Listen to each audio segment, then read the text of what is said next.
Thanks for tuning in. You're listening to the Embrace Mental Health podcast, where we embrace a not-so-clinical approach to conversations surrounding all things mental health.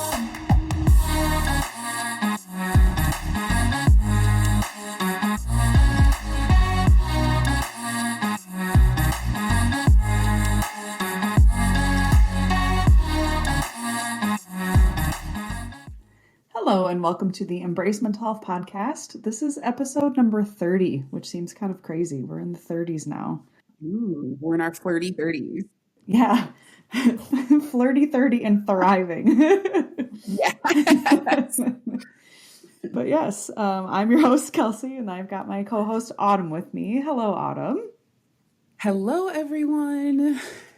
And our intro question today is actually just for Autumn, because Autumn actually left our country, left our hemisphere, like really, really traveled far. So our whole question is, I just want to hear about your trip. So for anyone that doesn't know, I was in the down under, I guess is what they call it. I was in New Zealand for a little over 2 weeks with my master's program, and literally the flight there. So it was a lot of traveling. It was about 30 hours each way. But my longest flight was the 17-hour flight there and the 17-hour flight back. Anyways, the final flight, the longest one into New Zealand, as I was coming into New Zealand, I'm like, I smell gross. I'm tired. I've been on a plane for 17 hours. I've been breathing the same air as like 200 other people. It's not pleasant. But as we're coming into New Zealand, it was like maybe 10 o'clock in the morning. It was beautiful. The sun was out. And all I see is like these beautiful hills, and it's green and it's forested. And I told Kelsey that I've been feeling extra emotional lately, so that also could play a part in this. But y'all, I literally teared up as the plane was landing. I was like, this is the most beautiful thing that I have ever seen. The most beautiful landscape I have ever seen. And that's just how I kept feeling over and over again. Like, it was just so beautiful. The people there were so beautiful too. It was a lot of the like indigenous people of New Zealand. They're called Maori, and a lot of Maori culture is incorporated into, or not even incorporated, but it's just a part of like everyday New Zealand culture. So like the language, the heritage, the history, like that's just kind of a common thing. And that's more of a recent thing, but it was there when we went there. And there was just something so like breathtaking about being in a place where they're so in touch with the natural landscape around them, and they like have this strong need to protect it. But then there's also this like beautiful connection to the people that were there long before, most of the New Zealanders were there, and this like deep regard for the connection that they have to the land as well. I don't know, all around it was beautiful. I had a great group, beautiful group dynamics. We had fun. Yeah, it was great. that's amazing. Did you know, like when you started your master's program, that this was going to be a part of it, or was this kind of like a happy No, I surprise at some definitely point? knew. So it's a required part of the program. I didn't know, when I signed up where I was going to go. And initially my program was supposed to be Ireland. Something happened over like this past spring break. Chaos ensued. They had to like change vendors. It was a hot mess. And then they were like, we're going to New Zealand. It's like, all right. I mean, I don't know. Ireland would be cool too, but like New Zealand feels like one of those once in a lifetime kind of things. Exactly. I'll I would be probably pretty pumped to never hear it. Yeah. go back. And so it was just like, it was definitely a once in a lifetime experience. And I'm really happy that I got to do it. Yeah. What was the coolest animal you saw while you were there? The coolest. So what's really interesting actually is outside of 2 species of bats, New Zealand doesn't have any native mammals. Any like mammals, and every mammal that they do have, they're pretty small. And they were introduced mostly from Europeans when they, colonized.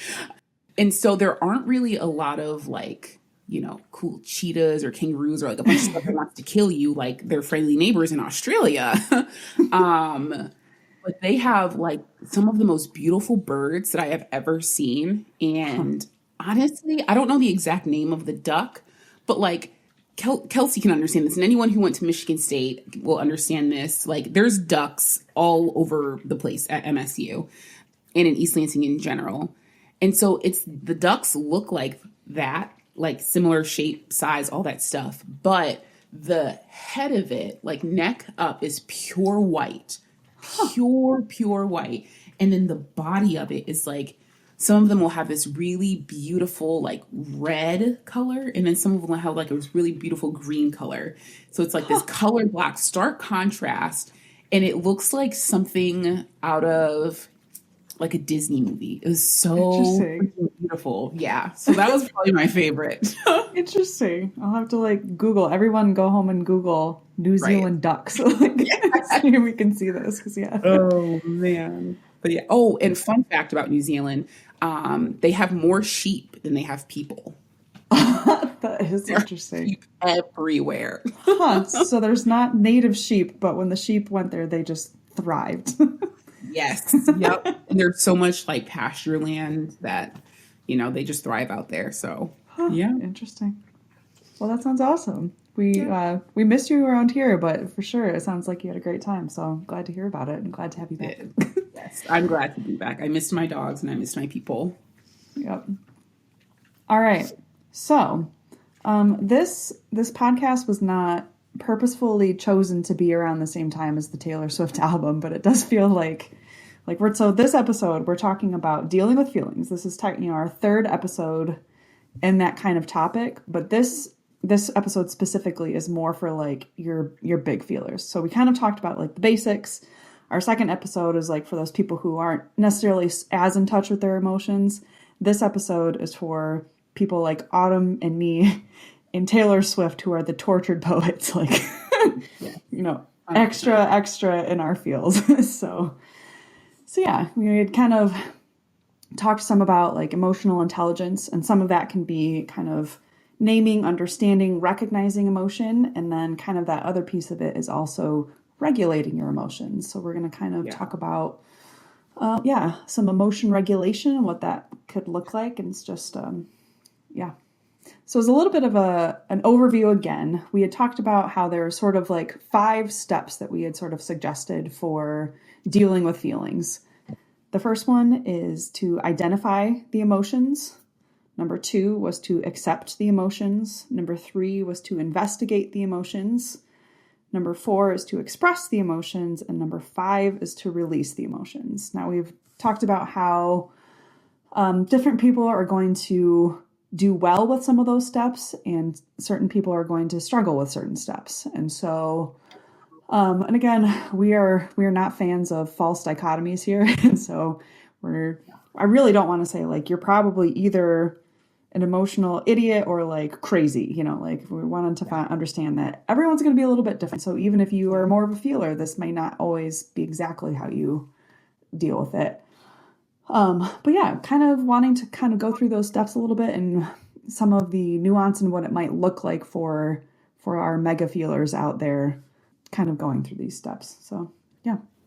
So the first step that we have talked about was identifying emotions. Now, I think sometimes as feelers, we think we're really good at this, and some of us might be. Again, we can't put all this into 2 easy categories because nothing falls that easily. But I do think sometimes what might happen for big feelers is that a lot of times we are really good at identifying the emotion that's kind of presenting, but we are not always realizing that this is actually like a masking emotion and that there's emotion underlying it that is kind of presenting in a different way. So for instance, there was one time where I was super mad, and I was really, really, really angry, and I was like trying to do everything I could to express it, and I'm venting and I'm listening to angry music and doing all the things. And finally I was like, this isn't helping. Why I'm still so angry? And when I finally sat down and just thought about it, I realized my feelings were presenting as anger, but my anger was actually just masking. I was terrified. I was really, really afraid. And so, sometimes that can be a tricky part of emotions as well, is not just saying like, oh, okay, this is the emotion that I'm feeling, but also kind of looking underneath to be like, what what emotion might this be masking? And so I think sometimes when you have explosive big feelings, it's easy to get lost in those ones, but not realize what they're actually covering up. Yeah. Yeah, I feel like there are definitely some emotions that, at least for some people, feel easier to feel than other emotions. And I heard this really good metaphor once from a woman who used to be my mentor. Her name's Christine. And she told me about this time that she dropped something on the floor. And when she like bent over to go pick it up, when she went to go stand up, she hit her head on the bookcase. That was the bookshelf that was above her head. And she said her immediate reaction was just like irritation. You know, like when you just do something and it like irritates you. She was just like so frustrated and like irritated by the fact that she had hit her head on the bookshelf. And she was telling me how that emotion came so quickly that she almost missed the fact that the reason why she was frustrated or irritated is because she was hurt. And so it can be such a like quick thing, emotions, how they can, one can overtake the other or one can cover another one up. And I think that's why like it can be good to, what we're gonna, talk about a little bit more in this episode is the idea of like giving yourself some space to like slow down a bit and actually, like what Kelsey was saying, figuring out, is there something more here that is being overshadowed by the really big, razzle dazzle emotions. Yeah, absolutely. That's a good illustration as well. And I think, it does go along with like one of the main points we made in the initial episode of this is that it's not identifying the emotion. A lot of times it's identifying the emotions, because there are so many times where there are so many emotions happening at the same time. So it can be easy to identify easy number one, like the one that's most comfortable to us or most recognizable, but sometimes taking that extra minute to like kind of, are there some other emotions underneath here too that need to be identified as well? Yeah. So the next step we wanted to kind of cover and look through from a big feeler's perspective is investigating emotions. So sometimes, we can get sucked under by our feelings. Like we kind of get it's almost like a riptide, right? Like where we're all of a sudden, we have a strong footing and our emotions just kind of take us for this ride. And I don't know, at least I'll say this personally, like sometimes my emotions, they feel like such a big part of me that like I'm almost okay with getting swept into them. I'm like, okay, this is who I am. And so I'm cool with being kind of taken in I don't know, for those of you who follow the Enneagram, both Autumn and I are Enneagram 4s, which means we're like the big feelers, the like drama queens. I don't know. I don't think I wouldn't call you a drama queen. I don't think most people would call me a drama queen, but at least underneath the surface, there's a little bit of drama queen happening where I'm like, oh, I love my emotions and I feel so deep when I have, Yeah, absolutely. But sometimes when you get swept away into them, it's easy to just kind of get swept into it and just go with that rather than sitting there and saying like, okay, I might need to investigate this, and especially, investigate it well enough to kind of figure out like what your way out is. There's a list of questions that I've kind of started asking myself that I have found to be helpful. And the 3 questions that I have is like, okay, I'm having this experience, like this emotional experience. Behind this emotion, in what I'm experiencing, is there a lie? Is there a fear? Or is there a wound? And so many times the answer to at least one of those questions, if not multiple of those questions, is yes.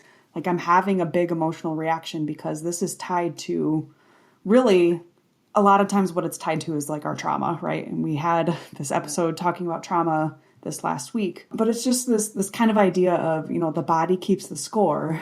And that if your emotions especially are like these big, like visceral, like almost physical reactions, it can be a good sign that there's some sort of unresolved trauma there.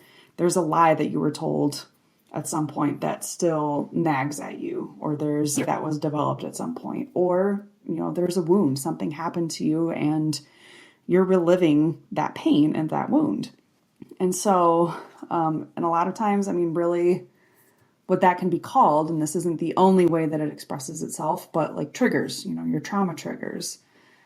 And when your past experiences, or, we talked about some people prefer the term distressing event. When that gets triggered, you have these kind of physical reactions that are, increased heart rate, shortness of breath, chest tightness, muscle tension, all the things that we've talked a lot about, that connection between body and mind. And it's your brain perceiving a threat. And it's something that may not actually be threatening, but there's a good chance that your body is relating this to a past distressing event. So, on top of the questions of, is there a lie, a fear, or a wound? Another question that is good to kind of pinpoint too is, what is my body reliving right now? Your body kind of remembers what you've been through and how it had to respond. And so sometimes that can be another way to kind of look at it as well. Yeah. And I feel like going with that, another question that I feel like this question usually takes a lot of reflection, but it can be really, really, really helpful. But again, it can be difficult. Asking yourself, when is the first time I can remember feeling what I'm feeling right now? Mm-hmm. That question is very difficult to answer sometimes. You gotta go back years and years usually, because a lot of our like wounds and lies and fears, start when we're young. But if you can like kind of get that first time that you can remember feeling that emotion, you can remember what was happening in your life or in that moment that made you feel that way. And that can kind of help bring you down the trail of, okay, what am I feeling? Why am I feeling it? What caused it? So on and so forth. Yeah. And also, so I feel like for me, someone who is a very big feeler, I am probably one of the most passionate people you'll ever meet when it comes to validating your emotions. I am like, you have emotions, you were made to feel your emotions, feel your emotions. And where I can slip up or like where that heavy leaning can go wrong sometimes is I forget that you can validate your emotions and investigate your emotions. These aren't mutually exclusive things. And this is really important because yes, validate your emotions. This isn't going to be a yes, but this is a yes, and validate your emotions, feel your emotions. Like they are so important. They are roadmaps to tell us what's going on in our body, in our mind, in our nervous system. And that is only half of the work, right? That's only part of the job, is allowing yourself to feel it, because the next step in a lot of cases is understanding, okay, why do I feel this way? There is definitely nothing wrong with emotions, but I think we can all agree that there are definitely times when they're unpleasant to feel. And again, feel those emotions, but then give yourself the honor of figuring out why you feel that way, because potentially you can work through some stuff to where you don't have to feel that at least as frequently or as intensely. Mm-hmm. Not because it's bad that you have emotions, but because who wants to spend their entire life feeling things so heavily if they don't have to? Yeah. The second point that I wanted to make is recognizing. So it's interesting. I would consider myself a very so going back to the Enneagram, I'm 4 wing 5. If you don't know what that means, 4 is the individualist. She's a strong feeler. She's got all the feels, all that stuff. Wing 5 means it's the investigator. So logical, asking questions, like to analyze things. And you combine both of those things and you get the twister that is Autumn.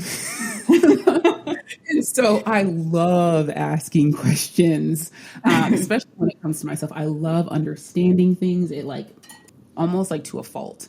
And so the other side of the same coin is understanding that it is good to investigate your emotions sometimes.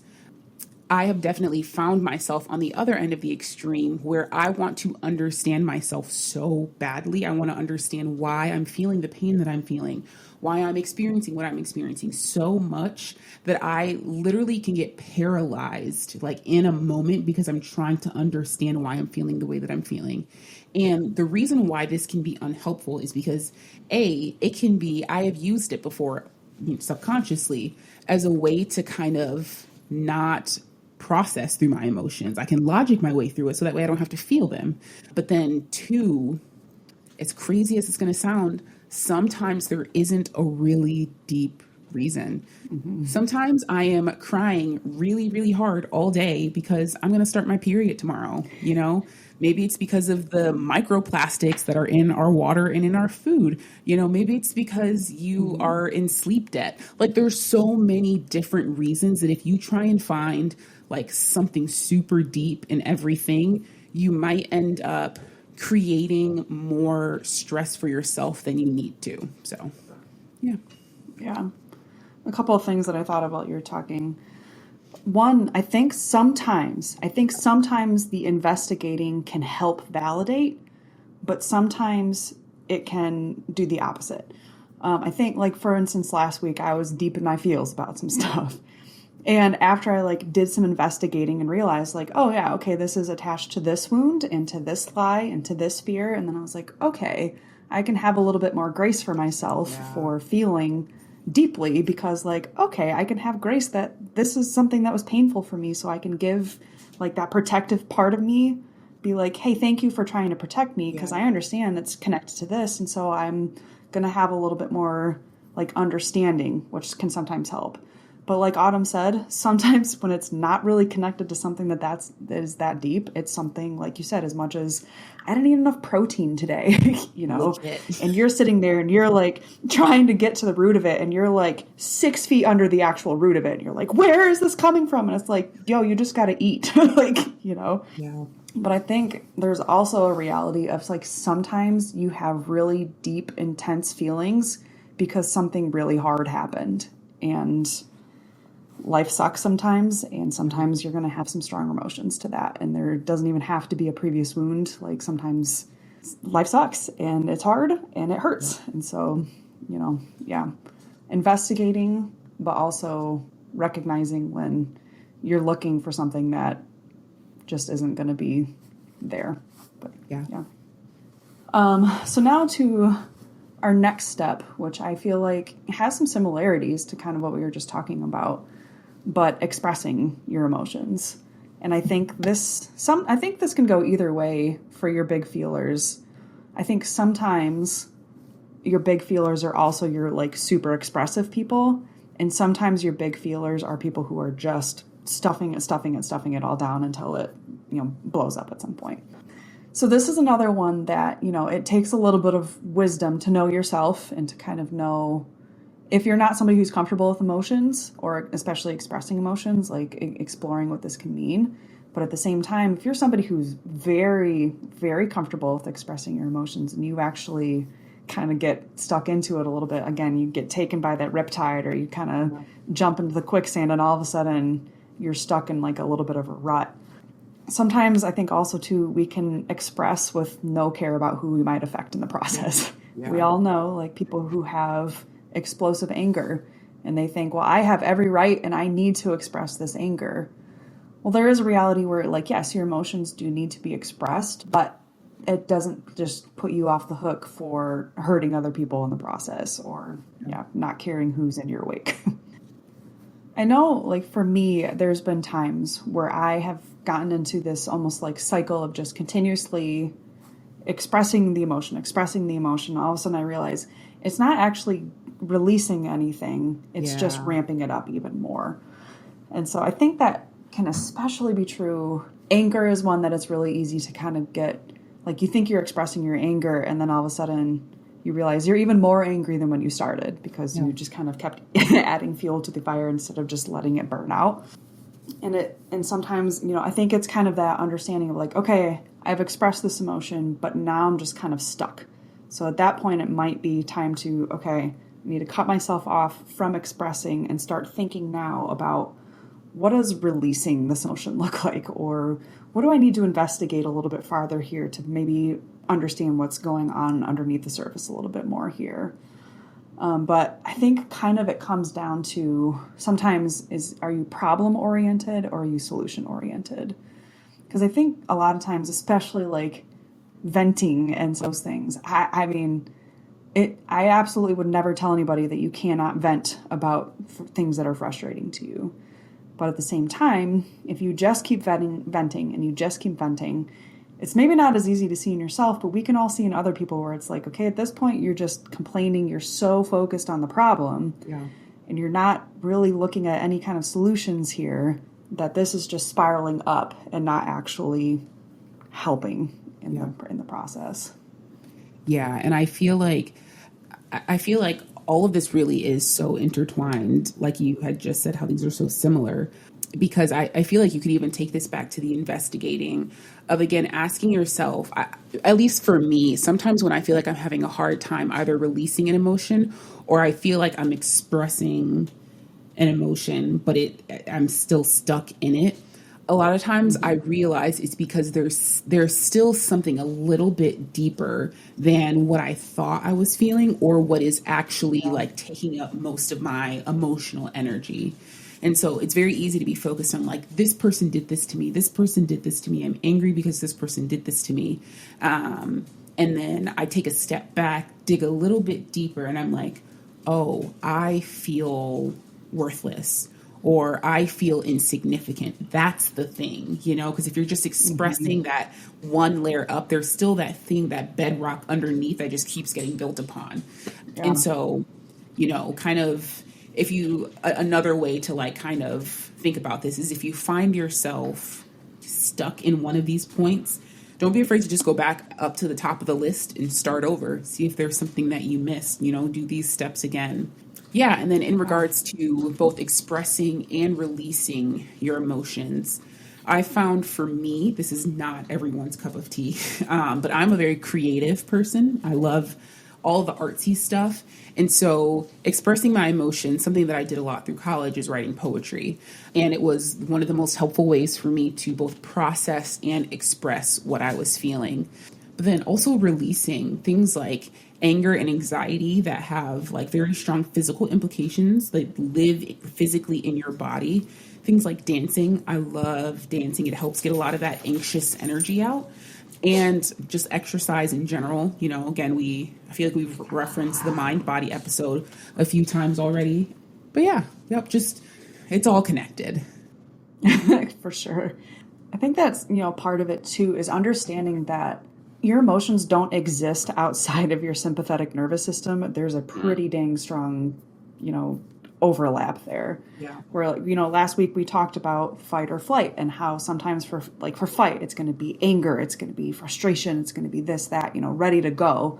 In the flight, it's going to be more like kind of coming back and feeling more worried and anxious. And then, as you get even higher up into that trauma thing, then it's freeze. And that freeze can look, even different.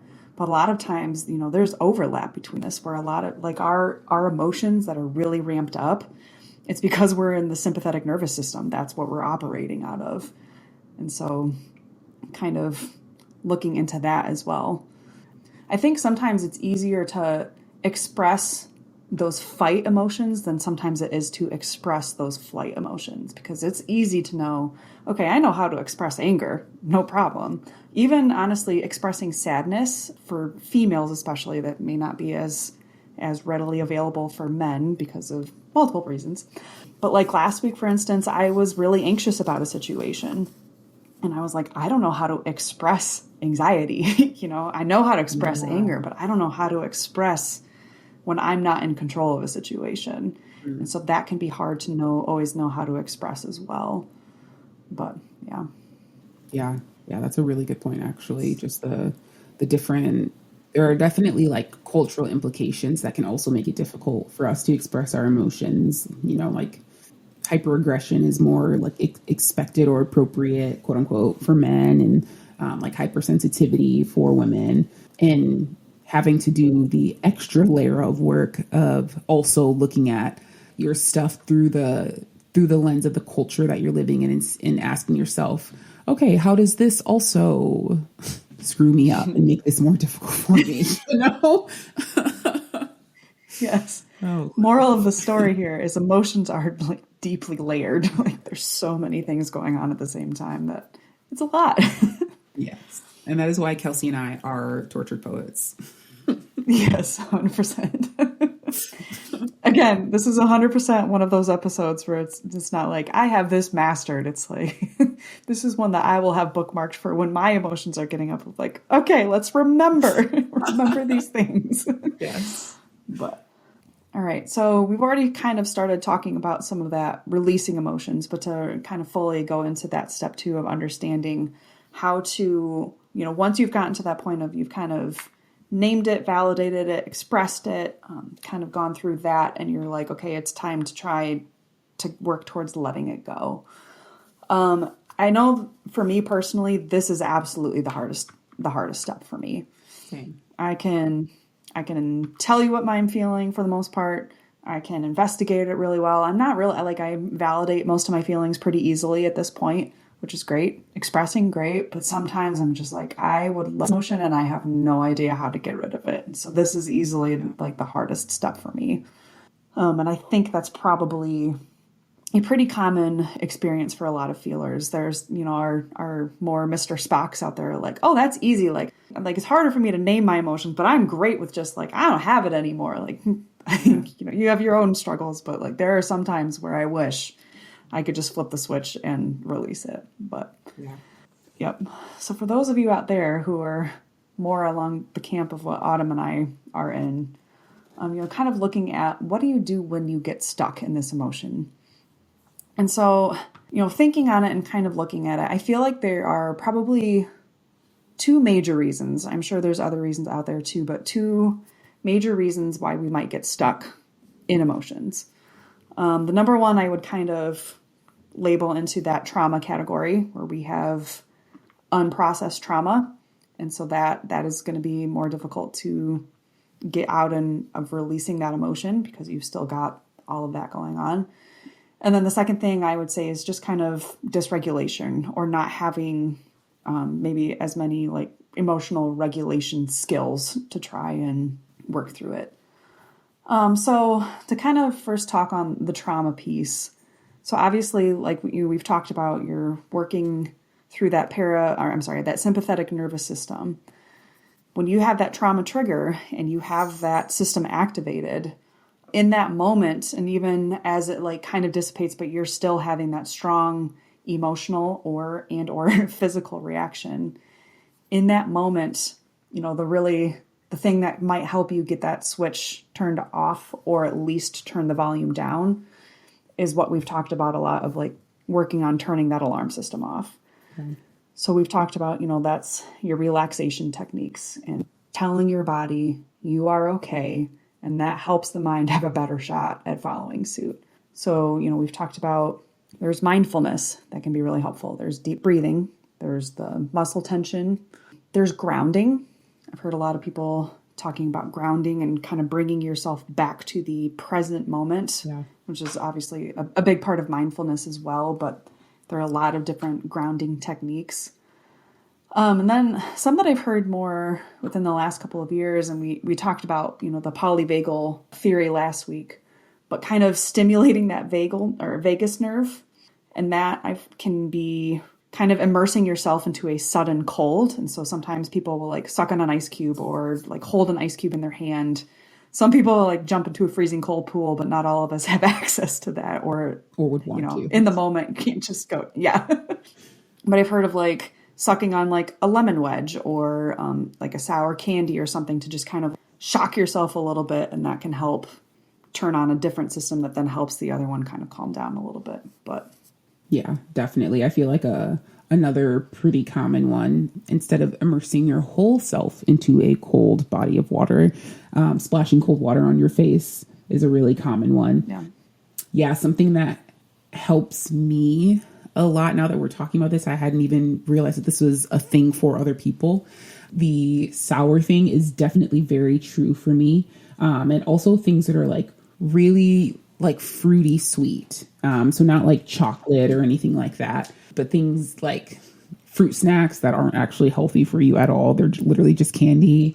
Fruit snacks is a big one for me, where if I feel like overwhelmed with an emotion, eating fruit snacks, I'm assuming it's because of the sweetness. Maybe there's some sort of like soothing there from childhood now that I'm like verbally seeing this, but potentially things that are hyper sweet, so yeah, something like that.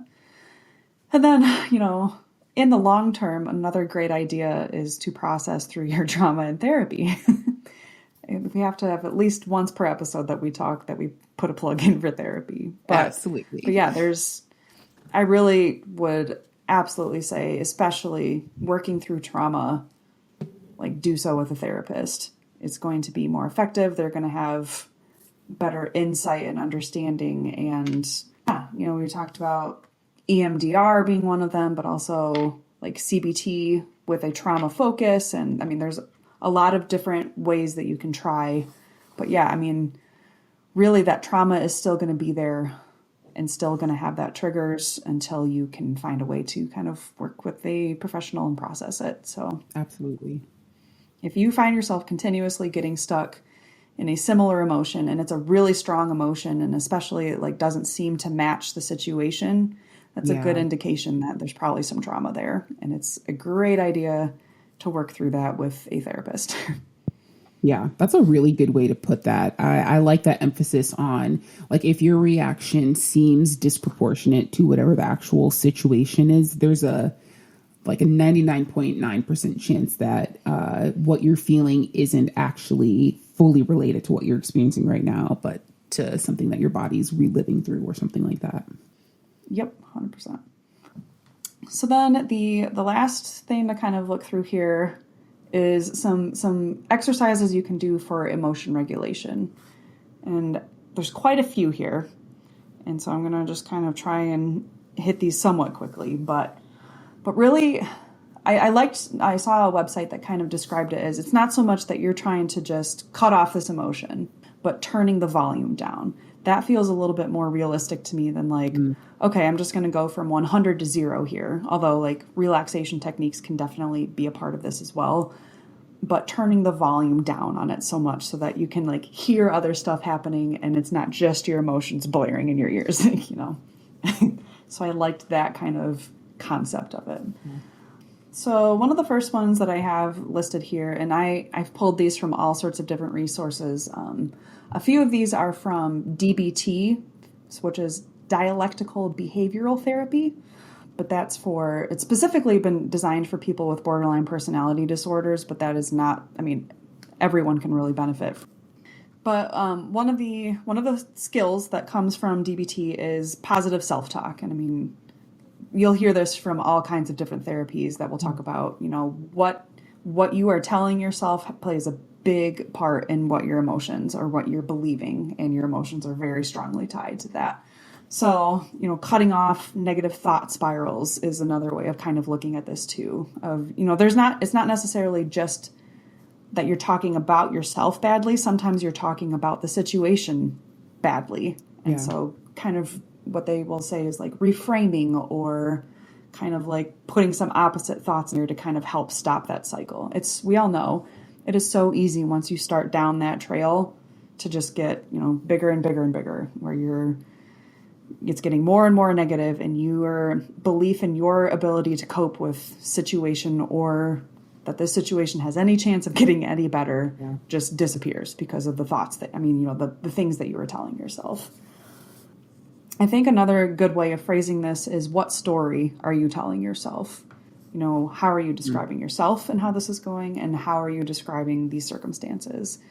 And a lot of times, if you can kind of stop that cycle before it gets ramped up too high, that can be really helpful.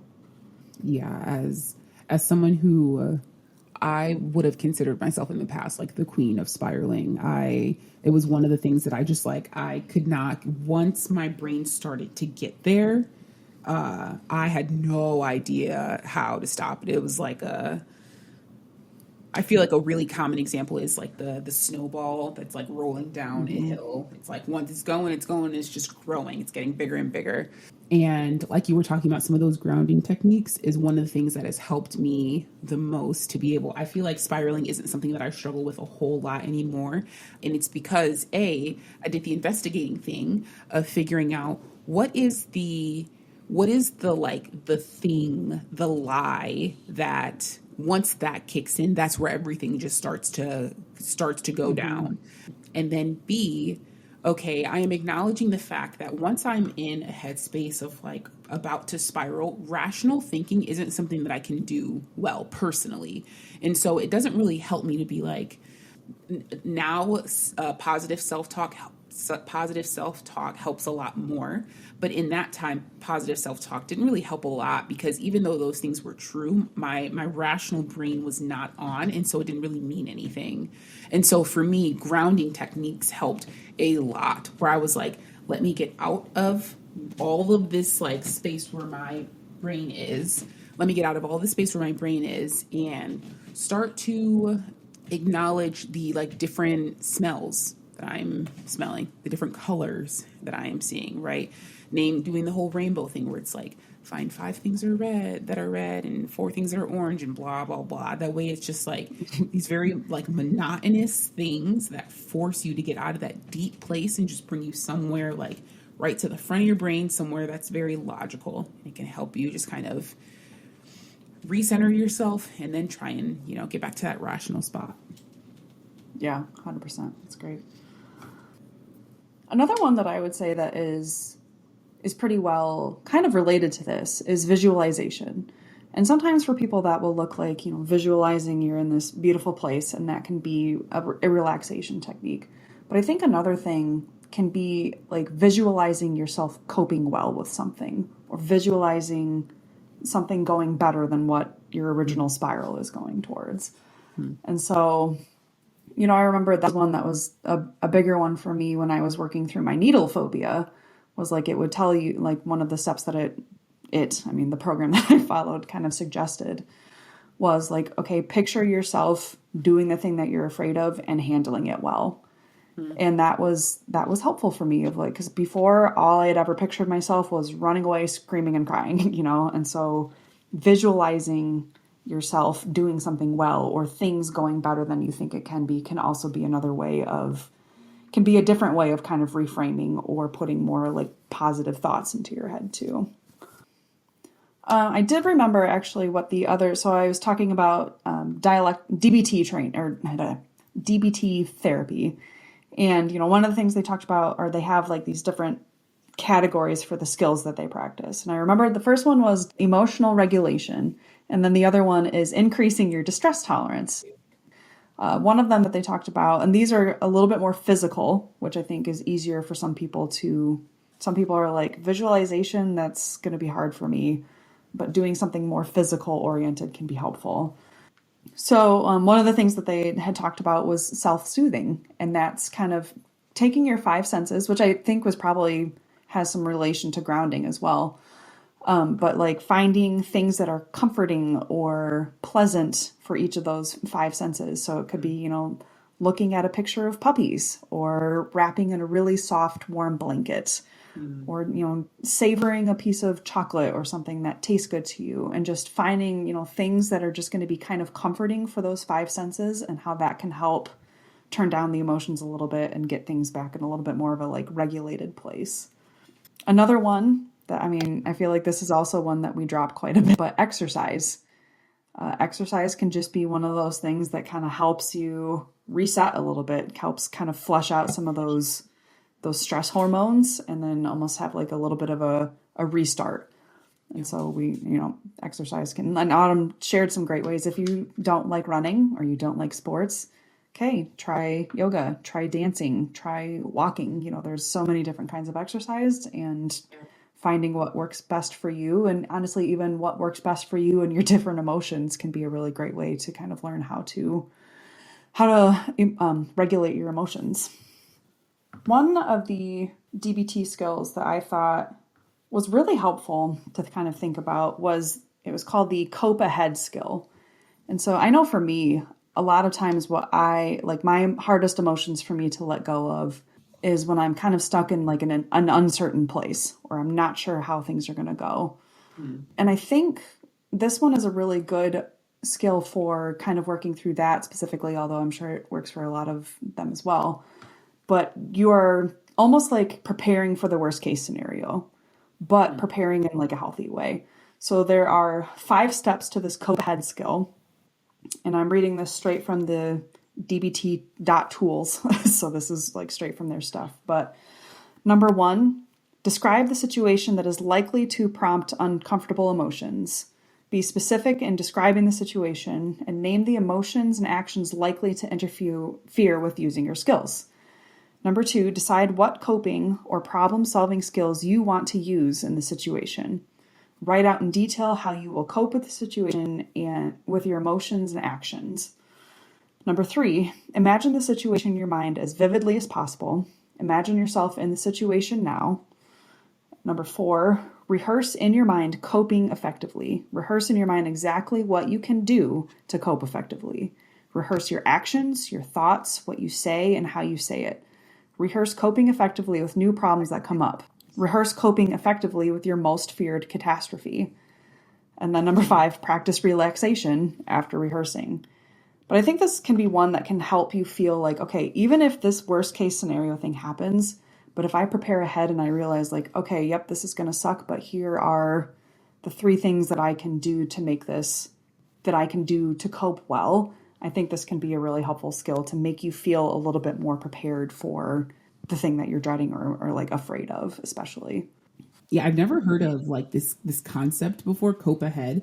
I feel like this is a place where like my anxious kings and queens and royalty, like this is our time to thrive, you know? Where like if you find yourself being the type of person who you're like, oh, as you're listening to Kelsey saying this, you're like, oh, I've already thought of every possible worst case scenario for this situation. Like I beat you to the punch.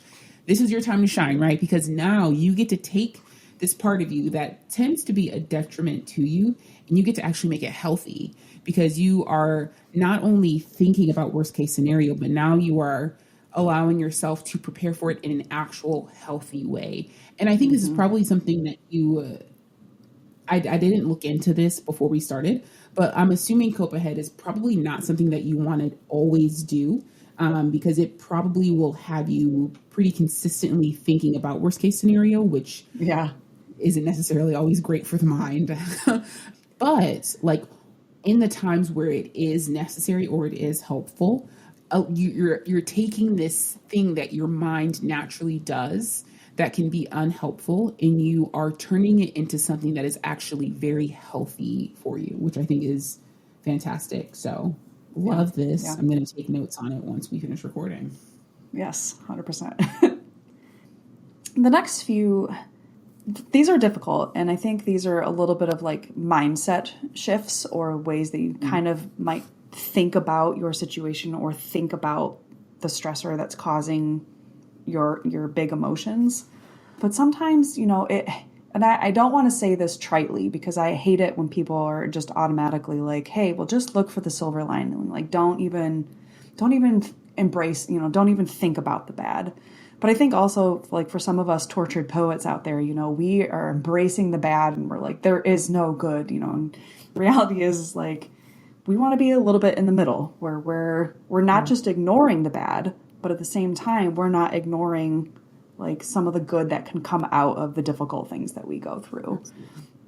And so sometimes it can be helpful to realize like, okay, where are some places that I can look for meaning in this situation, or look for ways that like, you know, maybe this will help make some of my relationships better because I'm going to reach out to people and, you know, like I'm going to be able to be embraced in that friendship. That is a beautiful thing that you can take out of this difficult thing.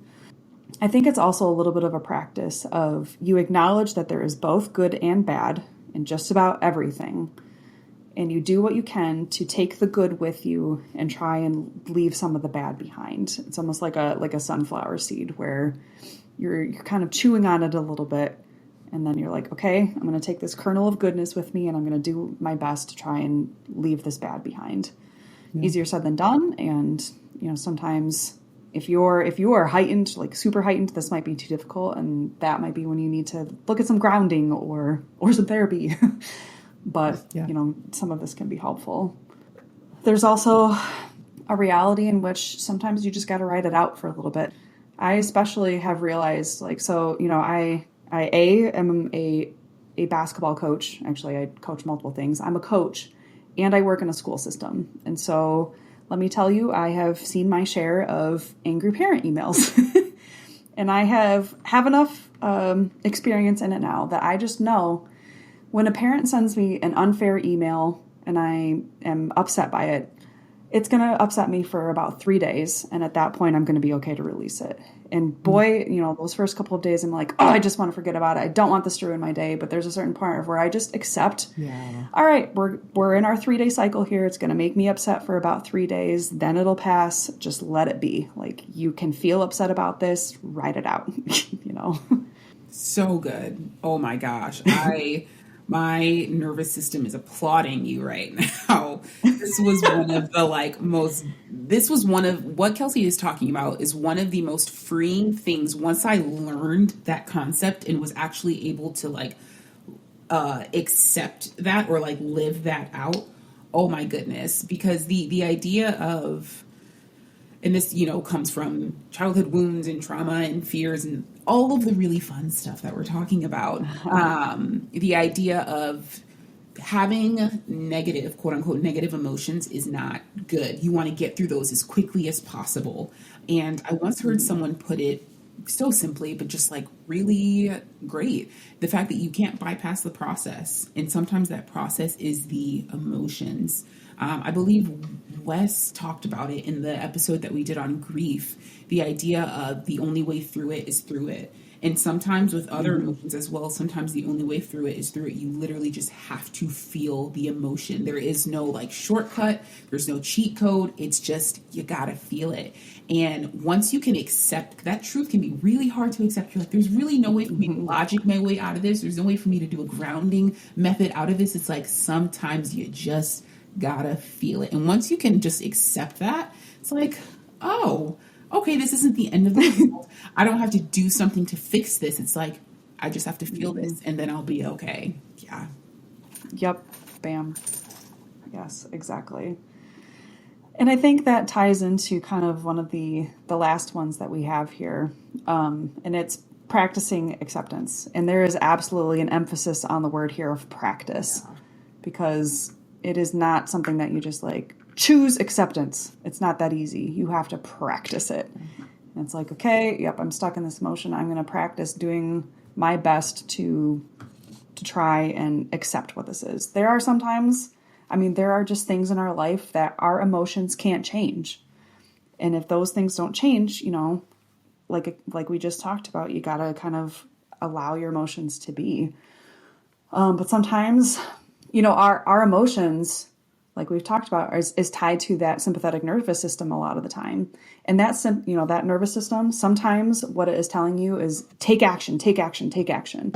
And there are some times where the reality is you can take all the action you want, but the reality is not changing. Yeah. So learning to practice accepting what is and learning how to cope within it rather than I have to change this so I don't feel this negative emotion. And so that, I think, it's a little bit of a mentality shift, and it's hard. So you have to practice. And I heard too, it's good to practice on the smaller things, right? If you're okay, I'm going to practice acceptance of the fact that McDonald's ice cream machine is broken. You pick the small things to start practicing acceptance on and kind of build your way up so that once you get to the bigger ones, you're okay, I have practiced this before. Now, obviously, you're probably going to take some steps between that and some of the bigger ones, but finding those opportunities to practice it when it's small and practice it when it's medium so that when you're in those big situations, you've practiced it a little bit before and it might come just a little bit easier to you. But so good. Wow. Kelsey came with all of the gems. That was so, so good. That's not only is that just at least for me personally, very profound, but it's so practical.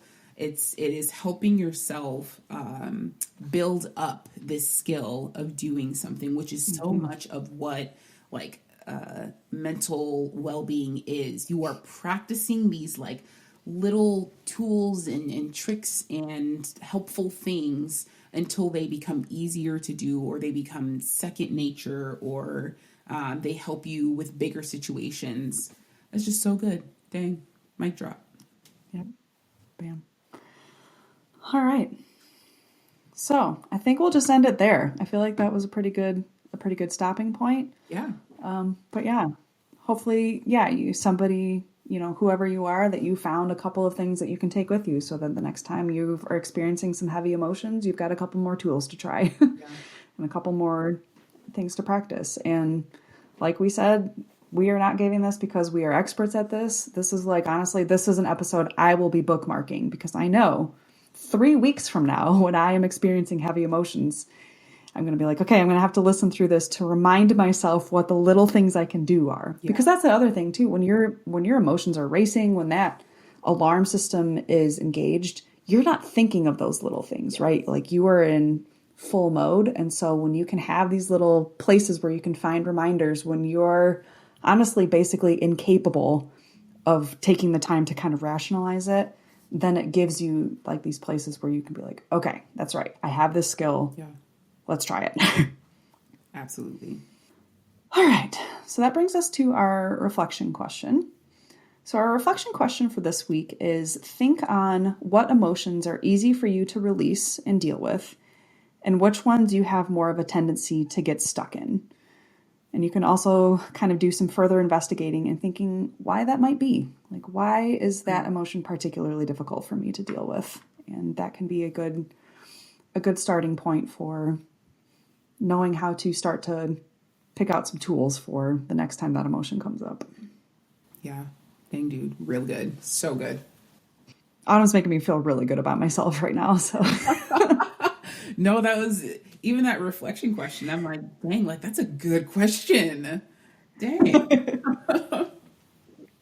Well, I think that's the end of our episode. Don't forget to follow us on all of the socials. You can follow us at embrace.mental.health at Instagram or on Instagram. Lord help me. You can follow us on Instagram at embrace.mental.health. You can also find us on YouTube if you're not watching us, if you're listening, on Spotify or Apple Music or Amazon. We do also post these on YouTube if you want to see our beautiful faces. And you can also find us on Facebook at Embrace Mental Health. Or you can send us an email at embracementalhealthnsc@gmail.com. Yeah. Yep. Crushed it. I think we also forget, you can always, it's always helpful for us too, if you can subscribe and leave ratings for these things too, because that also helps us to get out there a little bit more. So yeah, that's always helpful too. All right. Well, thank you everybody for listening, and best of luck out there to all of our tortured poets. We feel you, quite literally. So hope everybody has a good week. Bye.